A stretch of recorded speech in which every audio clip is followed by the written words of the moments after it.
রাব্বি, বিচার শুরুর আদেশ দিয়ে আদালত আর কি বললেন? কিছুক্ষণ আগেই আলোচিত রামিসা হত্যা মামলার আনুষ্ঠানিক বিচার শুরু হলো। সেখানে অভিযুক্ত সোহেল রানা এবং তার স্ত্রীর বিরুদ্ধে অভিযোগ গঠন করে বিচার শুরু হয়েছে। এখানে আমাদের সঙ্গে যুক্ত আছেন এই মামলাটির special public prosecutor Azizur Rahman Dulu, তিনি আমাদের সঙ্গে যুক্ত হয়েছেন। আজকের এই শুনানিতে কি হলো, আপনারা কি ধরনের শুনানি করেছেন, কি যুক্তি তুলে ধরেছেন বিচার শুরুর আবেদন করতে গিয়ে? আজকে রামিসা হত্যা মামলার চার্জ গঠনের শুনানির জন্য দিন ধার্য ছিল।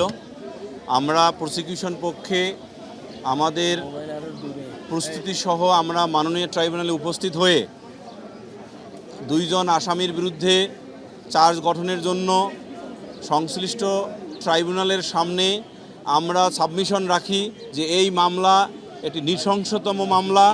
এই 8 বছরের শিশু রামিসা আক্তারকে যেভাবে ধর্ষণ করে হত্যা করে তার মাথা আলাদা করে, 2 হাত দেহ থেকে আলাদা করে এবং অন্যান্য অঙ্গ যেভাবে ক্ষতবিক্ষত করে তার প্রতি যে হত্যাকাণ্ড ঘটিয়েছেন, যে অপরাধ করেছেন, সেই অপরাধের বিষয় আমরা সঠিকভাবে মাননীয় ট্রাইব্যুনালে উপস্থাপন করে আইনের সংশ্লিষ্ট ধারায় চার্জ গঠনের জন্য নিবেদন করি এবং একই সাথে মাননীয় ট্রাইব্যুনালে নিবেদন করি যে নারী শিশু নির্যাতন দমন আইন অনুসারে এই মামলার কার্যক্রম শুরু হওয়ার তারিখ থেকে অর্থাৎ আজ থেকে একটানা চলিবে এবং সেই আবেদন মাননীয় ট্রাইব্যুনাল মঞ্জুর করে তা আসামিদ্বয়ের বিরুদ্ধে নারী ও শিশু নির্যাতন দমন আইনের 9-2 ও 30 ধারায়